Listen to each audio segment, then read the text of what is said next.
Halo, selamat datang di Strength Sautan bareng Kuardiansa, dan kali ini kita mau ngobrol-ngobrol aja gitu sedikit, melepas penat ya gitu. Dan ini mau ngobrolin masalah kenapa aku tuh sebel banget sama yang namanya delay pesawat gitu. Maksudnya keterlambatan penerbangan ya. Karena kalau kita ngobrolin delay sebenarnya kan nggak cuma pesawat, ada mungkin kereta, walaupun sekarang udah jarang ya kereta delay ya. Mungkin apa ya yang lain-lain, tapi kalau pesawat itu kenapa aku tuh kayak ngerasa kesel banget gitu kalau misalkan pesawat itu delay. Dan ini kita ngobrol-ngobrol santai aja, dan seperti yang kemarin aku sempat sampaikan di videoku sebelumnya, kalau ada ya istilahnya pengalaman yang nggak biasa gitu terkait delay pesawat dan akhirnya mendapatkan ganti ruginya kayak gitu. Nah, kita ngobrolin itu, tapi sebelum itu kita intro terlebih dahulu.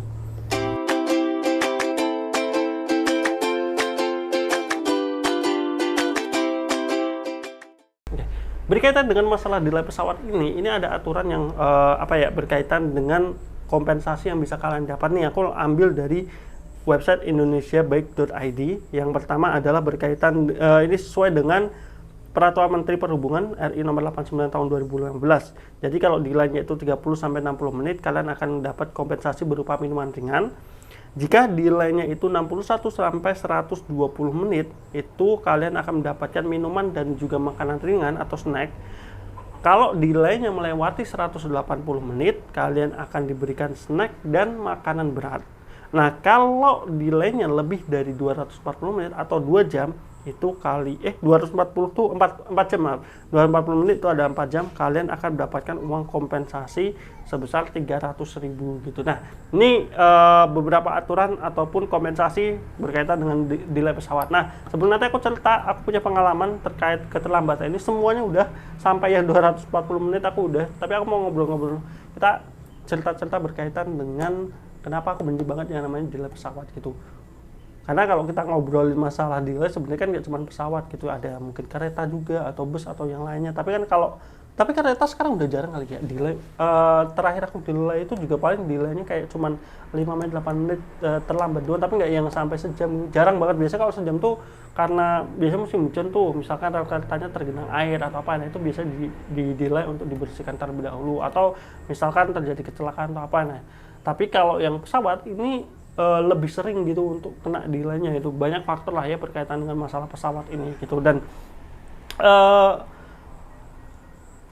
kenapa istilahnya kenapa delay pesawat ini sangat menyebalkan, karena ya yang pertama ya faktor aksesibilitas ke bandara yang susah gitu, yang mana yang kita tahu lah ya, untuk bandara itu kan aksesnya nggak seperti bangunan-bangunan pada umumnya ya. Kayak misalkan kayak stasiun kan enak, kita bisa akses istilahnya sepeda motor sampai dengan depan stasiunnya atau ke parkir stasiunnya. Tapi kalau untuk bandara kan biasanya itu untuk emang untuk mencapai akses ke arah boarding ataupun arah untuk masuk ke bandara, bukan arah boardingnya atau keberangkatan ataupun penjemputan, itu cuma boleh diakses oleh minimal mobil ataupun roda 4 kayak gitu. Jadi motor itu biasanya hanya bisa mengaksesnya sampai ke parkir motor gitu. Nanti dari parkir motor itu harus jalan kaki ke area misalkan boarding ataupun kedatangan kayak gitu. Nah, itu yang agak menyebalkan aksesnya. Dan tentunya untuk beberapa bandara yang gede gitu, salah satunya ada Soekarno-Hatta, itu juga aksesnya kan bukan yang sesuatu yang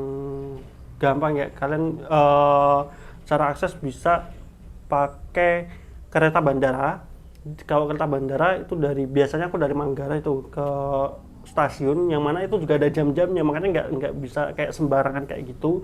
Kemudian bisa pakai mobil, biasanya GrabCar juga, yang mana juga harganya pasti mahal banget kalau ke bandara, apalagi dari bandara kayak gitu. Jadi keterjangkauan ke bandara itu yang bikin salah satunya kenapa delay itu rada menyebalkan gitu. Karena misalkan kita harusnya berangkat jam 7, ternyata di delay 2 jam tuh, berangkatnya jam 9 ya, dari jam 7 jam 9, itu kan berarti nanti kita sampai ke bandara tujuannya juga mundur 2 jam, yang mana itu juga bisa, satu, kita terlambat jadwal terakhir kereta bandara, atau yang kedua misalkan kita pakai travel, artinya kan travelnya juga harus ketunda 2 jam kan, itu juga kasihan gitu, dan juga mungkin ngerubah jadwal dari travelnya itu. Nah, itu yang menyebabkan kenapa aku agak benci gitu, karena jadinya kita yang udah ngatur jadwal nih, misalkan kayak kemarin aku mau ke Medan ya, ke Medan tuh udah ngatur jadwal, jadi karena kereta terakhir di Medan, kereta bandara itu terakhir itu jam, kalau nggak salah jam 8 ya, jam 8 aku milih tuh yang kedatangan di Medan itu jam 7 gitu, karena masih ada spare 1 jam, biasanya dari jam sampainya di Medan itu sampai nanti kita bisa naik kereta itu ada waktu setengah jam untuk kita jalan, kita ke bagasi untuk ngambil bagasi atau apapun itu. Makanya nggak boleh kalian mepet antar jam kedatangan dengan jadwal yang kalian rencanakan. Itu aku udah spare sejam, sebenarnya bukan sejam sih, awalnya 2 jam gitu, tapi ternyata delay-nya juga lebih lama, diundurnya sejam setengah lebih gitu. Akhirnya aku telat kereta bandara kayak itu, yang harusnya aku cukup ngeluarin uang 70.000, kereta bandara itu 70.000 ke kota Medan, akhirnya yang aku keluarin ada 230.000, harus pakai Grab kan, Grab bandara tuh lebih mahal loh, nggak sama kayak di luar bandara, karena di bandara kan emang ada izinnya khusus kan duitnya lebih, ada izin tersendiri, makanya biasanya Grab bandara itu harganya bisa hampir 2 kali lipat gitu. Makanya itu salah satu yang aku nggak suka terkait delay pesawat itu. Terus yang kedua adalah berkaitan dengan jadwal lagi nih. Misalkan kita udah ada, karena kalau delay pesawat tuh nggak yang hitungannya kayak cuman setengah jam gitu loh.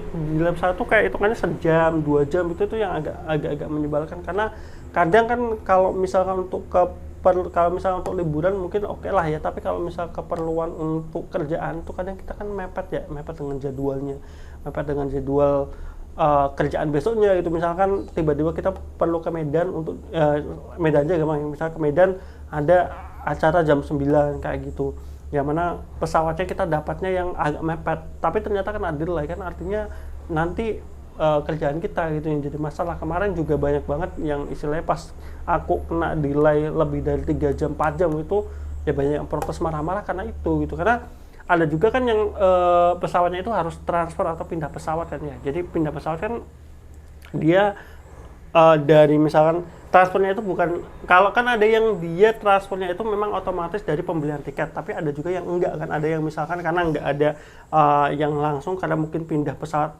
pindah maskapai, jadi akhirnya ya dia belinya 2 tiket gitu. Dia dari misalnya Jakarta Medan, nanti dari Medan ke misalkan ke mana ya, ke Aceh atau apalah gitu ya istilahnya, yang harus transfer kayak gitu.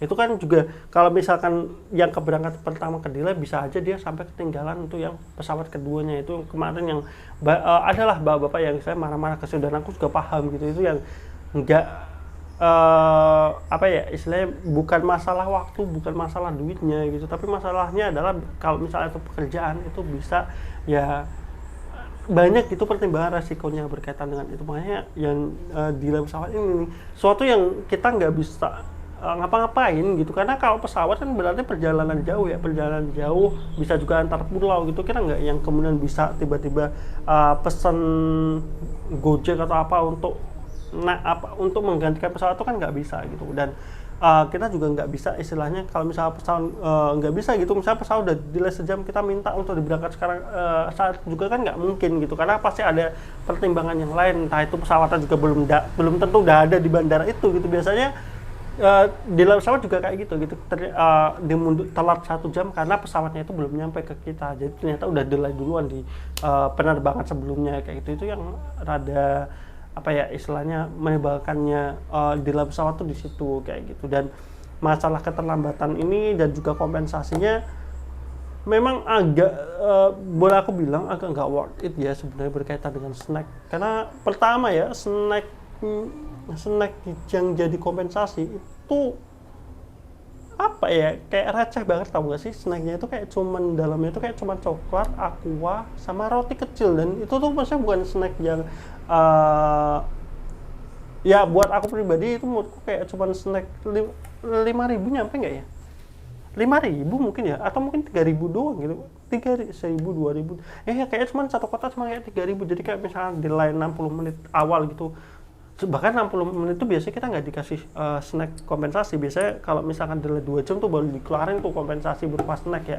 Dan itu ya tadi aku bilang banget snack kayak cuman yang snack 3.000-an doang, jadi kayak cuma isinya coklat, roti kecil, sama gelas aqua gelas gitu. Nanti setelah itu tuh, setelah delay lagi jadi 3 jam dikeluarin makanan berat. Itu makanan beratnya juga kotaknya sih bagus ya gitu, tapi ternyata dalamnya kayak makanan-makanan yang kalau misalnya kalian pernah makan di dalam pesawat tuh kan yang ada kayak styrofoam atau apa ya, yang mangkoknya itu yang buat manasin gitu di oven itu kan juga makanan pesawat kan juga menurut aku pribadi sejauh ini nggak ada yang enak gitu, maksudnya hambar-hambar aja gitu, tapi ya oke lah gitu lah ya, maksudnya porsinya juga untuk beberapa orang mungkin cukup gitu, nggak kebanyakan atau apa gitu.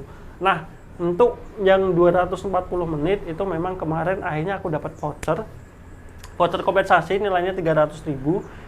Kukira awalnya itu kita dikasihnya itu langsung dalam bentuk cash ataupun duit, tapi ternyata enggak, ternyata kita dikasihnya voucher kertas dan mana itu harus kalian tukarkan sendiri ke bank kayak gitu. Dan kemarin kebetulan aku dapatnya dari Citylink ya, telat 4 jam atau 5 jam ya totalnya, 5 jam kalau nggak salah, iya totalnya 5 jam telatnya, dapat kompensasi 300.000 itu harus ditukarkan ke BRI cabang, BRI apa BNI?